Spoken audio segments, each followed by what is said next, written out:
As conversation around gender development continues to grow, are we paying enough attention to the boy child?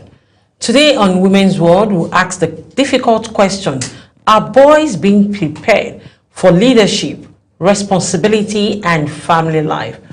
Why are many homes and marriages under pressure? And what role does parents, schools, society, and faith institutions play in raising accountable men? Welcome to Welcome to Women's World, the program where we hold honest and solution-driven conversation about realities shaping families, relationship, leadership, and society. Today, I am Kike Lomo Okere, alongside my co-hosts Aneti Patrick and Priscilla Obasi. I mean, you're a businesswoman. Seriously, I want to take it. I want to take it to business world. Business of the men's world and how we can mold boys, men. Actually, conversations around that. Yeah. Today's conversation comes as the world marks the International Boys Child, with growing concern over the social and moral challenges affecting young men across society, from broken homes to rising irresponsibility, emotional instability, violence, absence of fatherhood, and the growing crisis in marriages. Many are asking the important question, are we preparing girl child for family life while neglecting the preparation for boys for responsibility, leadership, accountability, and emotional maturity? Very true, Kike. Thank you so much. Well, for years, society has invested heavily in preparing the girl child for marriage, motherhood, and family values. Young girls are often taught how to nurture homes, communicate respectfully, and carry responsibilities. But many argue that the same intentional effort has not been made for boys. As a result, we now see increasing concerns around accountability, commitment, emotional intelligence, and leadership among young men. Today, we examine the root causes and, most importantly, the way forward of this. Absolutely, very important, Aniete. Indeed, this is not just about blaming one gender for me over another. It's about building balanced families and healthier society. Now, experts say that boys also need genuine guidance, just as well as the girls. True. Emotional support, too, is something that we don't focus on. Mentorship, discipline, and a system that will teach integrity, empathy, respect, and responsibility. So how do we raise boys who can become dependable husbands, responsible fathers, ethical leaders, and emotionally stable men? Very important. Yeah. This is the focus of today's conversation. Very true, Priscilla. Of course, Kike. Yeah, we will take a short break now. When we return, we'll be joined by a development advocate, mentor, and educator who dedicated our work to raising emotionally healthy boys and empowered young people. Stay with us. You don't want to miss this conversation. For too long, women were told to stay quiet, to endure in silence, to face challenges alone. But silence never defined us. Women are actually one of the best peace builders you can come across, because they will build peace in the home front, they will build with their children, they will build in the community, they will build at their meetings and in their churches. Across Nigeria and beyond, women are breaking barriers, from entrepreneurs building thriving businesses to mothers transforming communities to everyday women. Women's World celebrates all sides of womanhood. We share untold stories of women from pain to victory. This is more than a show. It is a platform for women to be seen, heard, and to be empowered. Every story matters. Every voice counts, because women are empowered to change families, communities, and the nation. Join us as we showcase women's untold stories. From pain to victory. This is Women's World on Global Television. Your story, your health, your power. All right, welcome back to Women's World. Joining us today is a development advocate, a mentor, educator, and founder and director of the Yergote Foundation. I tried to rehearse this very pronunciation for children, youth, women, the boy child particularly, right? We have Anna Husseini Bai. She is widely recognized for her work in mentoring boys and young men through education, life skills, leadership training, emotional development, and community engagement. She's not new to us at all on Women's World. This is like, the very third time we're inviting her because very important to have her on today's conversation. Now, through initiatives like Empower the Boy Child Project, she continues to advocate for raising emotionally healthy, responsible, and resilient young men. She's also a doctoral student in sustainable development at the University of Abuja. Anna, welcome to Women's World. Thank you. Thank you See you again. Thank you. It's good to see you because, of course, we're preparing for the International Day of the Boy Child. And what's a day to jump on that conversation and see how your work is speaking in terms of awareness and creative mind. So, because we want a better husband, better father in the society. That's what we're looking for. So, Kike.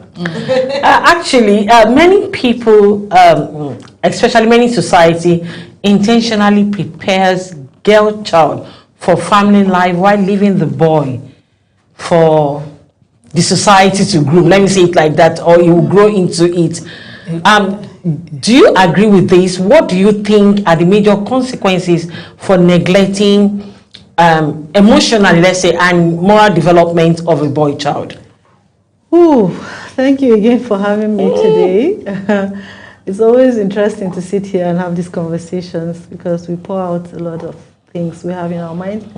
Now, I think for me, one of the consequences is the fact that we groom very insecure men. Yes, a lot of men we have today are quite insecure. Like I always say, it's very difficult for you to get them to agree to that, but for those watching us and those that watch, I want to implore you to just have an open mind. Watch and listen to this conversation with an open mind and speak to yourself and identify where the gap is so that you can make amends. Like I was saying earlier, the men we have today, a lot of them are insecure, and I'll give you an example. When a lady comes up to give a suggestion, or let me say a wife, and she comes up to give a suggestion as to how we can run certain things in the family, and you hear a man goes like, you want to show me that you know it all. Sabi, sabi. That's insecurity speaking. Because you have already, that man has already identified that you're saying something he doesn't know about or that is beyond his capacity. And instead of that man to be humble, to listen, to learn, he becomes defensive. And that's, when you're insecure, there are so many things that fall under it.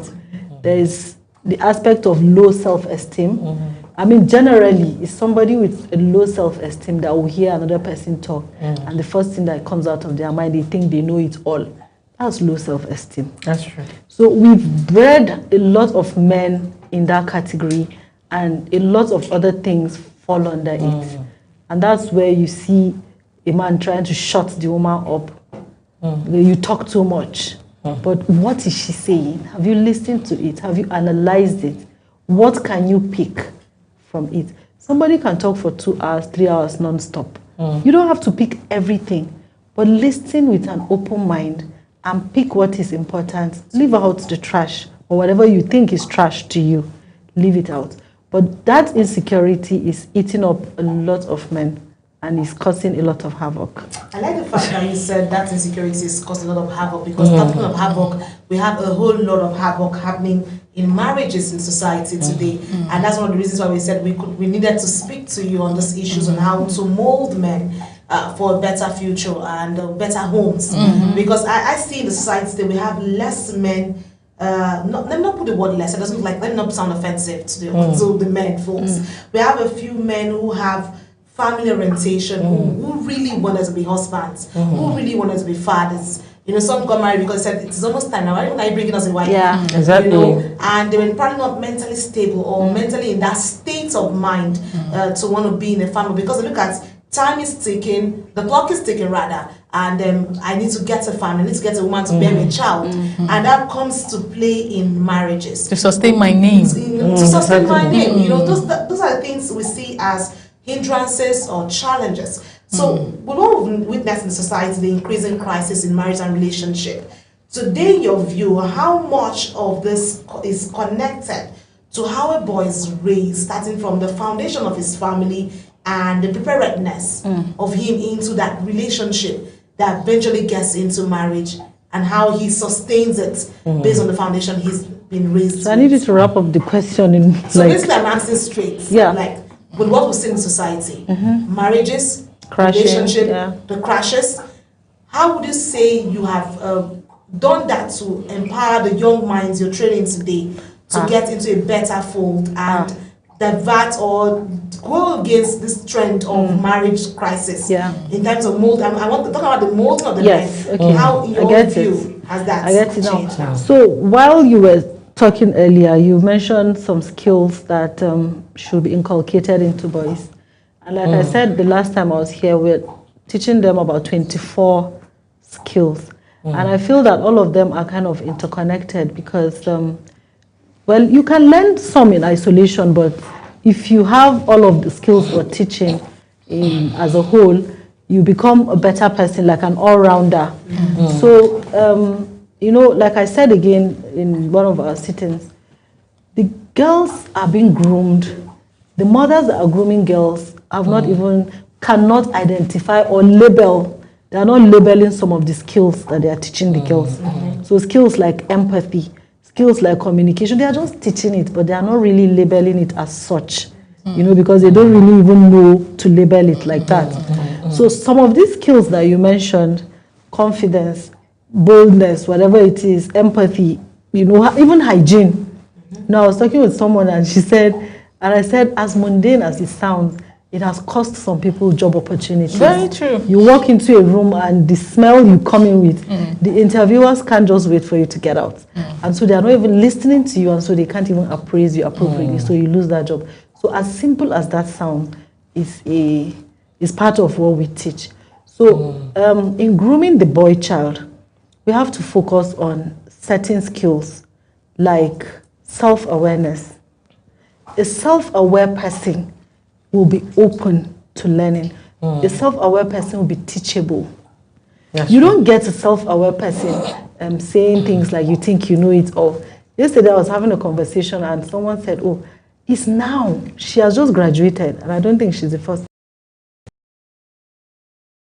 It's now that father is allowing her mother to do certain things at this old age. And she said, well, her father is self-aware because I taught them about self-awareness. He probably is educated. He went to school, which is one thing. But to be self-aware is a different ball game. Now, she went ahead to say, oh, her dad saw her on TV doing stuff. And when they say it, when people tell him, I saw your daughter on TV, you say, oh, yeah, it's okay. So it's okay for your daughter to be on TV doing big things. But it's not okay for your wife, who is another person's daughter, to do such.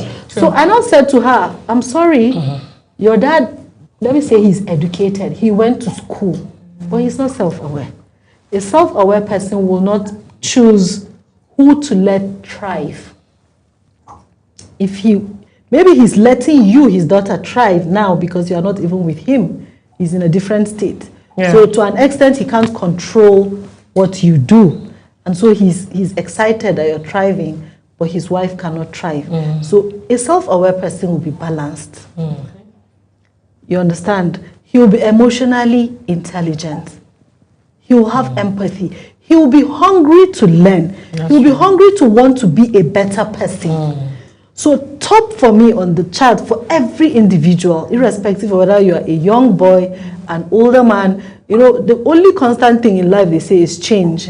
So try to change your ways as a human being. Whenever you come across something new, look it up. I tell people when you go to read self-awareness, when you look it up now, you see self-awareness with everything. So you see self-awareness with family, self-awareness with relationship, with finances, with health. So there's self-awareness in every sector of life. Yes, so let us begin to groom boys to be self-aware. You understand? It's, for me, the umbrella of every other thing. Yes. Two things I picked up from what you said, and I think it's really a fact. Number one, the fact that a lot of men are comfortable with having successful daughters but not successful wives. I think it's quite true. And second is hygiene. A lot of men have been groomed to think the cleaning is for a woman. For the ladies. So they are not taking responsibility to clean the house. I have seen videos on social media that says the husband does not flush the toilet. I have seen true. I've seen women complain over and over of situations like that. So I feel like it's from childhood when I'll tell you a story. When a mother has a boy and a girl, she puts all the chores, responsibility on the female child. The boy does not even know that he's supposed to flush the toilet. So all through his growing up, the sister helped him to flush the toilet, to wash the toilet. He gets married, and the wife is expected to do that to a grown adult. I'll tell you a story to buttress what you've just said. There's a man that does that. It might sound gross, but that's the reality. A lot of women are going through hell. You know, we just come out and we're wearing fine dresses and we're smiling, but a lot of women are dying inside, and you know, it doesn't have to be that way. So I heard a story of a man and, of course, a couple whom that the man will poo and he doesn't flush.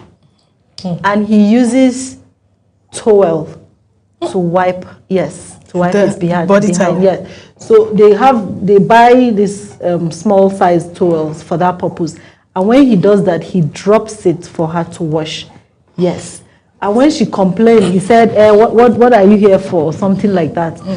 And so, you know, she's still there. And when I was hearing the story, I was like, hey.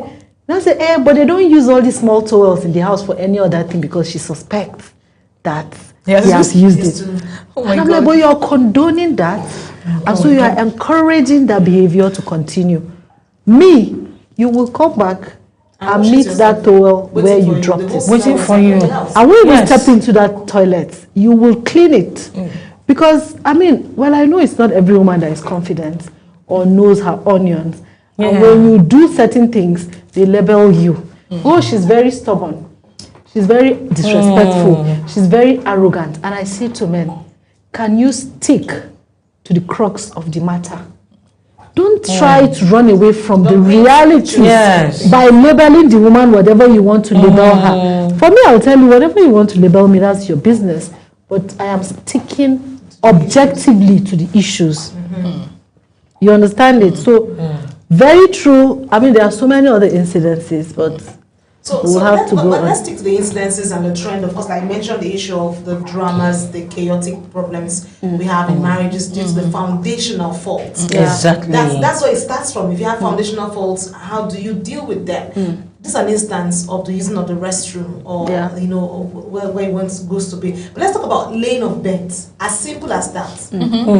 Laying the bed, caring for one another. Those are basic. Toothpaste. Press on the middle, press on the center.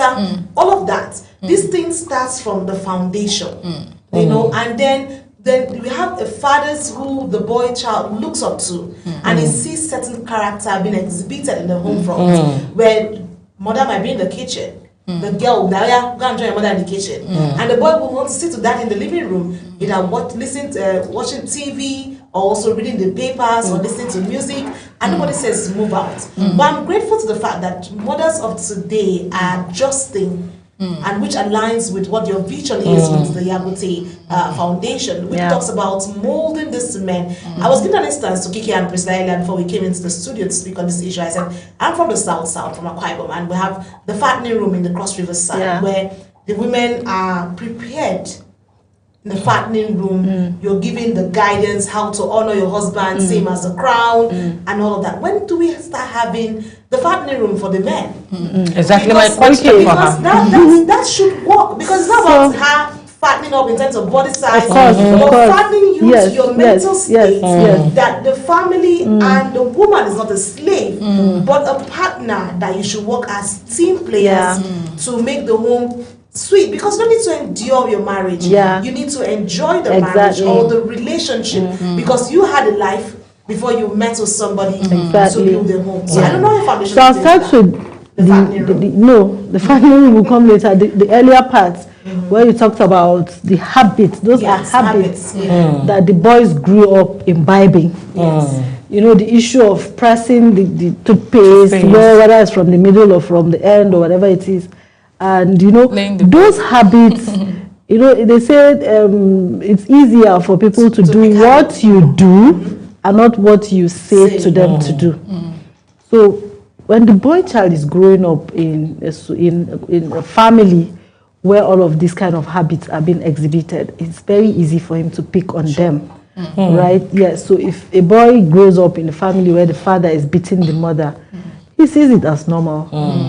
I mean, She was wrong and you're scolding. yes, and you know there are ways some men just talk, you know, openly. They don't mind that the children are there. They are picking. They learn what you do more than what you say to them to do. And so we already know that we are in well, it's not a generation. We have multiple generations now, but we are in times where the older men are. I'm looking for a better word, so they don't crucify me. But a lot of men are messed up. Still said it. Yes, let me just say it as it is. A lot of men are messed up, and we need to call a spade a spade. If it hurts you, I'm sorry, but you need to check yourself. How are you behaving? I'm not judging them, I'm not blaming them. It's a function of how they were brought up. Like I said. The foundation. And I'm still not blaming the parents of these men because that's the best they knew to give. That's what they gave. Now times have changed. We've studied a lot. We're able to analyze things and find where the problems are.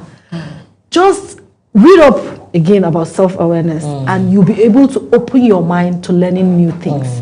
You'll be able to open your minds to making amends. You understand? That's what a lot of men need today.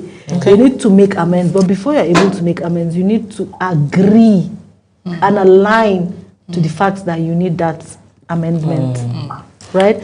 And then the fattening room, of course, we know it's not like the fattening room where the women get fed, their skin is treated, and all of that. No, it's a mental and intellectual fattening room that the male gender needs. And we're starting something very soon. We're going to start conversations with the men, you know. So we want a situation where the older men and the young men that are about to get married come together. You know, we will rub minds. And today, the program I was coming from, you know, I was asked to just fill up time. I should just talk to the boys. I should just talk about anything. That was initially. And I said, you know what, let's talk about goal setting because it connects to everything. And when I started, I was saying time up. The boys didn't want me to leave because they were beginning to get engaged. They were already speaking out. And I said to the teacher, you know what, I have to come to your school. What school is this? They told me. And I said, I'm coming to the school because we need to continue this conversation. When you're talking to a group of people, you read the room. Exactly. You read the room and you can see that they have hunger for more. And it was just about when they were relaxed and beginning to pour out, then they said, time up, I had to go. You know, so yes, we have to do something about the fattening room for men, even though it's intellectually, yes. But we're already doing that anyways. It's just that the boys we're working with, it's going to take a couple of years before they get to that stage for them to get married. But what we're teaching them for the 6 months that we teach them is something that will live with them till they pass on. To the next generation. Till they die. I know the pastor was Yes, of course. Now because they are boys in school, what we're teaching them today or now is going to impact on their academics positively. And beyond the academics, when they are done, it's going to impact on their work life, it's going to impact on their family life as husbands and as fathers. And it's going to kind of shape even the relationship they have. Yes. Talking Okay, sorry, Go ahead. Priscilla. I like the fact that you said you're trying to get into. What about the rural area? Yeah, Are actually, you we have, getting to the rural area? Because all these people, they might be educated. Do you know what is called educated illiterate? Yes, he's educated, but that culture of a thing, woman, you must kneel down. Woman, you must do this. Woman, go to the kitchen, tie wrapper, tie this, tie that. Do you understand? How do you imbibe that kind of knowledge into them that your wife is your partner, not a slave? okay, So you need to get to the grassroots. So right now, our intervention is already happening in the grassroots. We're working with boys in underserved communities. All right, so the grassroots thing is taken care of. Now, like I said again, a self-aware person will know that there are certain norms that are just, we're just there like an enslavement tool, right? I can kneel down for you, but it doesn't mean I respect you. Yes, that's So true. that's what you need to understand as a self-aware person. That I can greet you, good morning, sir. Doesn't mean I respect you. Doesn't take I will anything say good from morning, sir, and I'll still eye you. So what have we achieved? Nothing. But I can call you Kike and give you the highest form of respect. That's true. I didn't say Mrs. I didn't say auntie. I didn't say whatever it's ma. I just called you your name. And that's why abroad, you see your professors. I had one, Kit Salmon. Hi, kids. And it's fine. Because you're going to have a polite conversation. But there are people in Nigeria, you say, good morning, ma. They even say the way you even said the ma is a problem. And you have to analyze. Do you understand? Yeah. So, but a self-aware person will know that most of these things are inconsequential. What is most important is the quality of the conversation you have. I'm looking for a word. It's not reality. It's not the genuineness. Yes, the genuineness of what you're saying or the action you're performing in front of them. Right? So while you're working with the underserved community and looking at the boy, I know it's the international boy child. Yeah. But I want to see how we can do like a reintegration of the men who we see as messed up. Is there a way your foundation or your work can work around men who are willing, because it takes willingness, who are willing to navigate through the path of life to see where they can be accountable? Because are they willing? and that's what I'm saying. It takes a willingness because Yeah. I've had a conversation with psychologists who deal with mentally challenged people who are willing to also give up. Yeah. You know, but I'm also looking at how that can also play out for the men who seem messed up and are willing to also embrace change and also ensure that the society is reduced with these increasing chaotic dramas we have in families, you know, relationship, marriages, so that the younger ones you're grooming will still see them and pick up good things. Fantastic. So now, I just need to clarify that the 6 months projects we do is what is geared towards the boys Right now, within that age limit. Yeah. But we talk to men, we talk to older men, and I have seen men pour out their minds.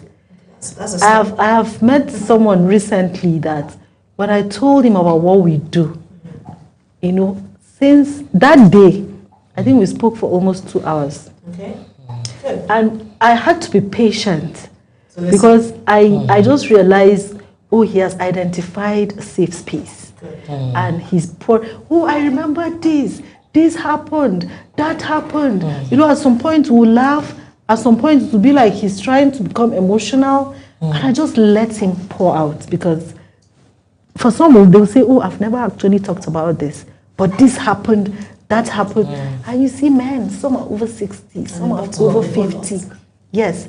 And this bottling up of pressure or trauma, you know, kind of shapes the way they behave eventually. And that's why I always will say, you see some men behaving in a certain way and you'll be wondering, what exactly is the problem? I had a boss once and he was shouting at me in the office. And I was like, sir, you are shouting. Why in the office? The man was shocked. I was being sarcastic, but I was at the same time passing a message. Like, you don't have to shout. This is an office. You're supposed to be civil. And you know, I observed him since from that day that he tries to be mindful of how he behaves. Now, there are so many other men and even women in the office spaces that you see them, most of them are just passing aggression. They are probably having it rough at home and, you know, they just need to vent. And because they don't know or have any better avenue to vent, when they come to the office, you know, even if you make the nicest cup of tea, there's a problem. And so, because they can't vent at home, they can vent at you in the office space. So, there's a whole lot going on. It's a whole mess, you know. But like you said, like I said earlier, and you know, in response to you, we're starting conversations with the men. I can say we have started because I've had conversations with quite a number of men. And once they understand what we do, they just let go. They just, you know, I equate a man with trauma with a pressure cooker, like a pressure pot. You know, when you're done cooking, you have to open that valve and let off steam gradually. Yeah? But if you open it at once, exactly, to pop into your face. So a man carrying trauma is like a pressure pot. He needs an avenue to let out steam gradually. If he doesn't, he will pop in anybody's face. That's why you see men beating their wives. You see men behaving in ways you can't understand.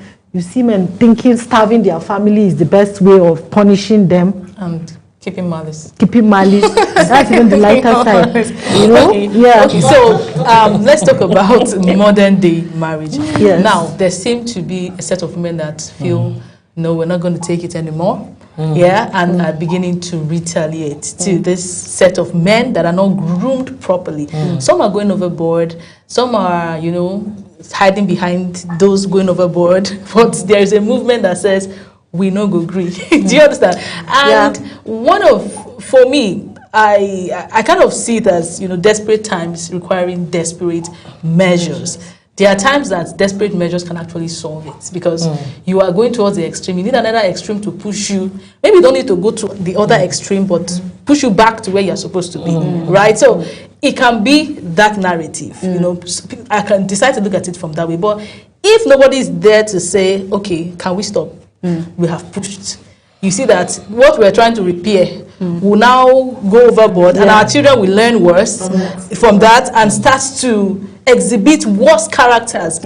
You know, just trying to retaliate to whatever it is that is happening. For example, women have come out to say, "Oh, if he cheats, I will cheat back." That's the way to pay him. You know, a man boldly came to the internet and said, "I am the king of malice. I do give malice to my wife to punish her and all of that." The controversy on the internet right now is this said man had a wife that decided to go to a man that does not keep malice, and the guy that doesn't keep malice was able to keep back. So let's talk about the balance of you know, the chaos happening right now in the marital space. I'll start by saying every situation is different. And it's peculiar to the couple involved. Now, there are women that will say, I'm not ready to take no bullshit, and they are genuinely, you know, self-aware. And they are, you know, objectively not wanting to take no bullshit. Yeah. However, there are some that are just plain stupid. Maybe they watched something on the TV or they heard somebody having the conversation. Oh, my husband did this, I did that. And then she will go and follow suit. Yeah. And maybe that lady is just lying. That's true. So Yes. I have been with someone who knew someone that made a post on a very famous group on Facebook. I don't want to call the name of the group. She knows her. And this lady, let's say A, I was with A, and A knows B. B posted on the group. And she posted, I saw the post. She said, her husband is the best thing after sliced bread. He did this, that, blah, blah, blah. And then A went ballistic. And she called her. I was with her. She called her on the phone. Who are you trying to deceive? This man beat you up on your wedding day. He pushed you down the stairs when you were pregnant. Blah, blah, blah, blah. I was like, really? Now, some women are going to see that post and go ballistic on their husband. This woman's husband did this, that, and you are not doing the same. Meanwhile, it is actually all a fluke. Oh my God. So every situation is different. Women, like I said, I think in the first sitting, women are now overstimulated and over-empowered. Just today, I think I read in the news, because I like to read news a lot. In Namibia, the president was chairing the graduation of a university, and she was lamenting, or whoever it was, a lady, she was lamenting that the population of male students graduating has gone drastically down. And so she was raising an alarm that there's a need to focus on the boy child. I think that was what I even saw on the heading. And I was like, oh, let me read about it. And in the same vein, I was in Kaduna 3 or 4 weeks ago at the NIPR conference, and the deputy governor, who happens to be a woman, she was like, she's happy that almost 80 to 85% of the people in the hall were women. And I was like, oh, on the contrary, I'm not happy. Because yes, women are popping up, but the men are going down. So at the end of the day, that balance we're looking for will not be there. So there's going to be chaos in the very, very near future. So there needs to be a balancing. We need to quickly and urgently pay attention to the male child so that we bring them, because we've had decades of concentration on the girl child, and we're already beginning to see a lot of results, positive results. Women are empowered, women are doing very big things. But then if we don't quickly bring up the men, then there will be problems. The question is, do the men want to be brought up? Because I see, I've seen situations where a woman is saying, can we go to the counselor? No man really wants to walk into a counselor's office and talk about their problems. They'll prefer to let it in, to sulk and keep, I don't agree with that. Okay. Because there's a saying that you can't get healed from this environment that got you sick. Okay. There are times I'd say to myself, I think I should see a counselor. But I know what my problem is, and I know what my solution is, right? Going to the counselor will just mean parting with some money, and you come back. When you're done, The same result. you come back. A lot of people know what the solution, what they know the challenges, yes, but a lot know the solution. And a lot of people that parade themselves as counselors, but they are not really counselors. It's just everybody needs to survive. So survival takes superiority over Yes, the professionalism that should play. so some are not really professionals. And again, like I wanted to say, you can't give what you don't have. I say when you go to teach, I'm a teacher, I love to teach. When you go to teach, you don't just go in and start, okay, today we're doing verbs. You have to give a background. Yeah. You have to create an atmosphere where you start with, it's just like when you want to teach adults, you don't just go in and start delivering. You maybe break the ice. You do things to get the person's attention, get him in tuned or get her in tuned, whatever it is, then you deliver. Another practical example I can give is going to the farm. I've been given this space to farm, and I just say, okay, I want to farm yam, and I just bring yam and start throwing the yam. It will germinate, because even if you keep yam in your store, it germinates. It will germinate, but will it yield anything serious? No, because you need to clear the ground, take off rocks and sticks and shrubs, they make heaps, and then maybe put some weed killers and all of that, then you bury the yam into the heaps. That way it will grow and give you a good yield. That is what I equate with self-awareness. Self-awareness is preparing the ground for any outcome. So how can this be done? We have to teach it, we have to learn it. Talk about how that can be done. It's really an interesting conversation so far, and this brings us to wanting to know how we can create more self-awareness. But to our audience watching right moments, we'll bring you all of that after this time out, because of course we still have our boy child advocate with us in the studio to dwell on that, tell us how we can go past self-awareness and change for the minds of the man. Please stay with us. For too long, women were told to stay quiet, to endure in silence, to face challenges alone.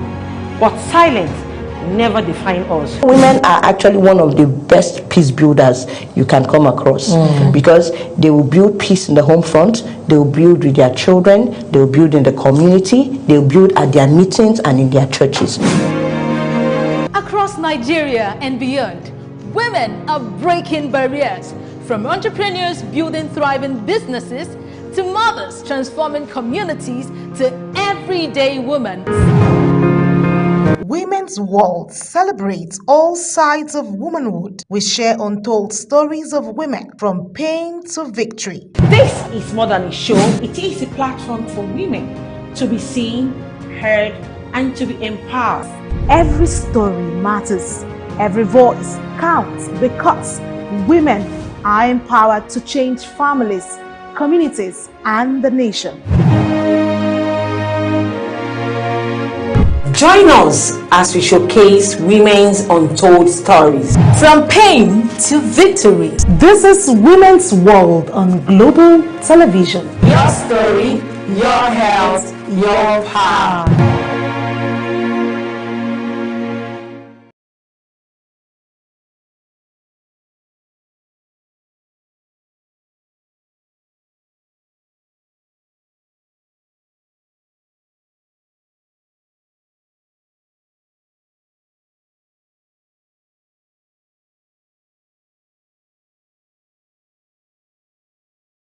It's good to have you back, of course, on Women's World on Global TV here, where we've been dissecting what the real boy child who eventually matures into a man and also a father and a husband in our society today, following the chaotic dramas we have in marriages and relationship, and what the society is being faced with some men who are a bit challenged due to foundational faults. And of course, we still have with us in the studio Anna Osenipai, who is a boy child advocate with the Yagote Foundation, talking about how the build-up for the boy child is. It's good to still have you with us in the studio. Thank you.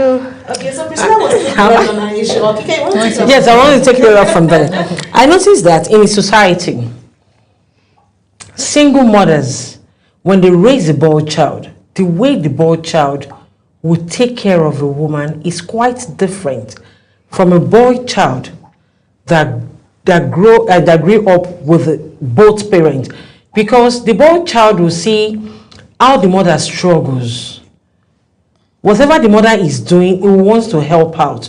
How the mother struggles to fix things, to make sure that he lives well, he eats well, he goes to school, he's well educated and all that.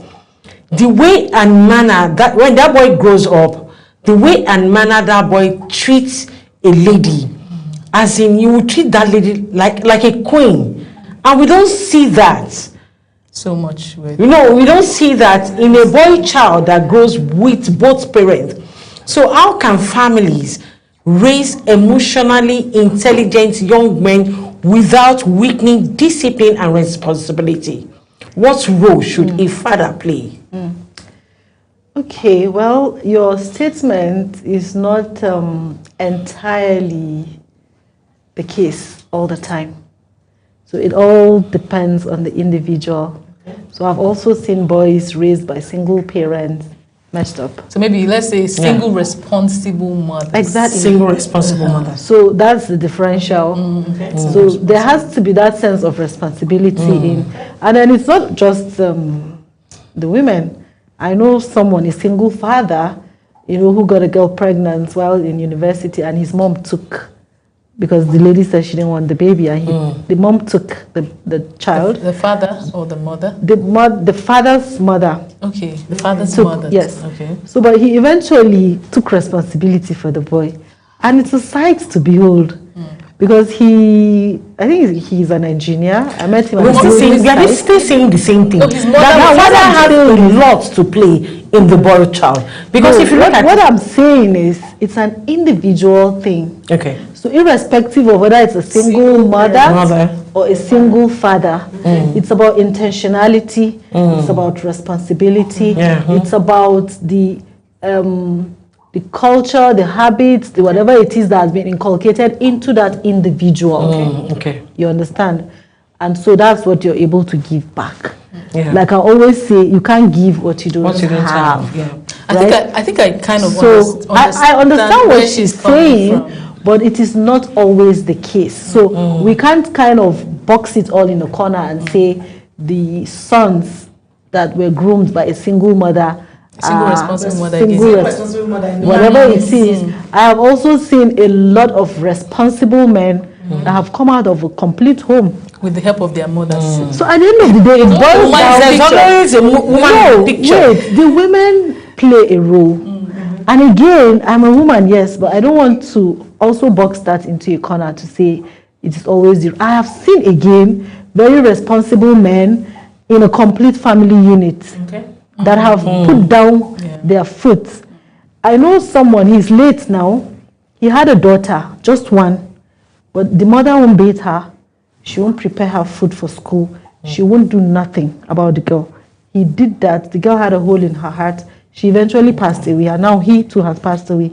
But this is an example of where the mother don't care. And there are mothers like that. True. It's not in the majority, but there are. So again, like I said earlier, I'm going to say it again. It's about intentionality. It's about what the parents know, irrespective of if it's father or the mother. Yes, a lot of the responsibilities are left to the women for the child upbringing, but we can't box certain things in a corner to say it is entirely this or entirely that. Raising the boy child, I feel ultimately or largely lies, of course, on the man and the husband and the wife, right, coming together to do a good job. So the foundation of it all is marriage, right? Getting the right spouse and all of that ultimately. So some people marry for different reasons, and the reason you marry ultimately determines what that marriage will look like. So if you eventually marry for the wrong reasons, you just know that you are about to have children that it will take the grace of God not to be messed up. Because in that marriage, you are dealing with that spouse, you are constantly in disagreement, you know, you are constantly settling one issue or the other, and when there are children in the midst of that chaos, right? They pick the drama. Exactly, they pick the drama. So there's no point, there's no way, or there's sometimes you cannot even keep your emotions aside and say, oh, for the sake of my child. Sometimes it's humanly impossible. Exactly. That's why Exactly. the foundation is always Yeah. So let me say this. We need to actually clarify the masculine roles and the feminine roles. That we do them, you know, that we intertwine them along the way does not still shift what masculine roles are to the feminine role, you know? So let's hear what these rules are. So, yes, I mean, they are spelled out. The father is supposed to be the head of the family. He should be the first role model that the children will look up to, irrespective of if the child is a boy or a girl. When it's a girl and the father loves and adores her and do certain things to her, there's no man on earth that can lower that standard. She's going to be bold and confident because she already have like a blueprint of what it should be. Yes, life is not black and white. Life will not be the way you want it exactly, but at least she's gotten the barest minimum. And then for the man, for the boy, looking up to the father, you know, there are men that will wake up, even if it is not every day, on Saturdays, there are heavy cleanings that they do in the house during the weekends. They'll probably go out and weed the grass, cut the flowers and all of that, and the boys are watching. You understand? And it is the role of the wife, traditionally, to cook, to clean, to bear children, to take care of children, is the responsibility of the wife. So the girl will grow up watching that. Some boys will grow up watching and imbibing and learning those as well. But we can't just change the roles. And that's why when a woman take on the masculine roles, there will be problem. So part of the masculine role is to provide. When a woman begins to provide, she has carried on the masculine role, and it's not going to be easy at all. Yes, she's not designed for that. Okay, You understand? So Yeah. I like the fact that you said that because we have a lot of girl child who are manly in nature, have that masculine nature. Would that be like masculine orientation? Orientation, kind of, because they are taught, girl children rather, are taught to take responsibility from a very tender age.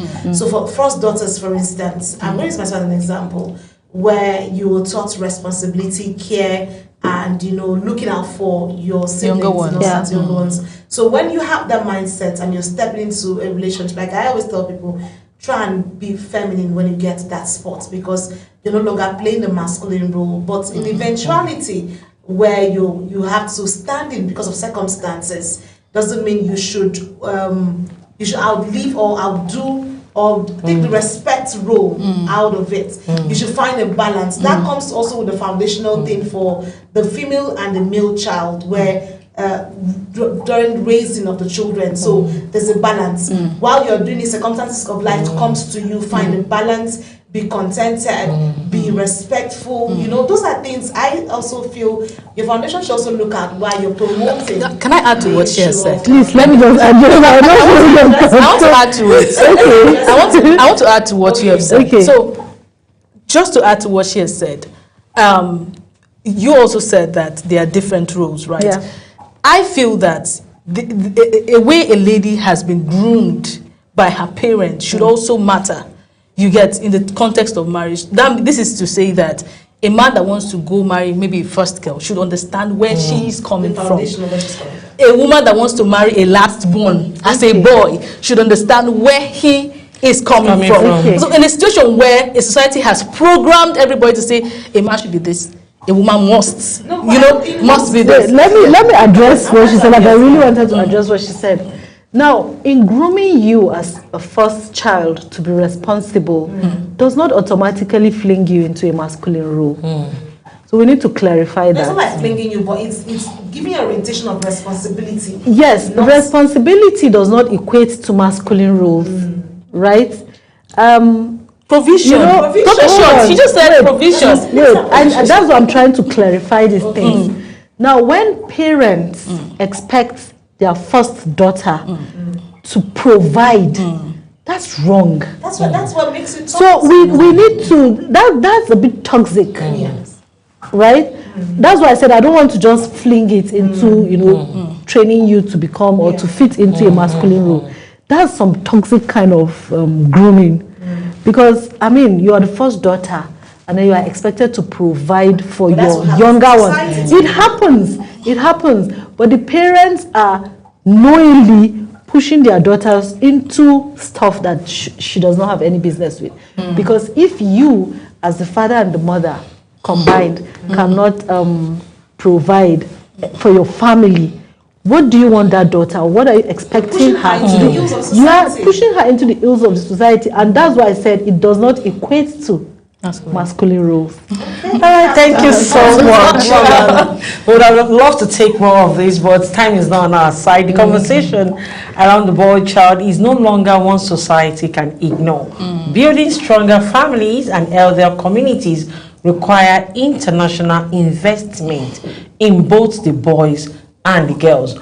Raising accountability men begins with teaching values early: responsibility, empathy, discipline, honesty, emotional maturity, and respect for others. Very true, Kike. The future of leadership, marriage, fatherhood, and nation building depends greatly on the kind of boys we raise today, of course, if we want to have that proper system put in place, Priscilla. Yeah, and perhaps the biggest takeaway today is when society raises balanced boys, society builds balanced homes. Our appreciation goes to our guest, Anna Hussein Pai, for sharing her insight with us today. And thank you so much for staying with us on Women's World. I am Kike Lomo Okere alongside Anita Patrick, thank you for being a part of the and program. Priscilla Obasi, thank you so much for being part of today's conversation. All right, this is Women's World. Join us again next week on Global Television, channel 365 on DSTV and 276 on Star Times. To stay connected, kindly follow us on all our social media platforms using @Global TV NG. We'll come your way again. Bye for now.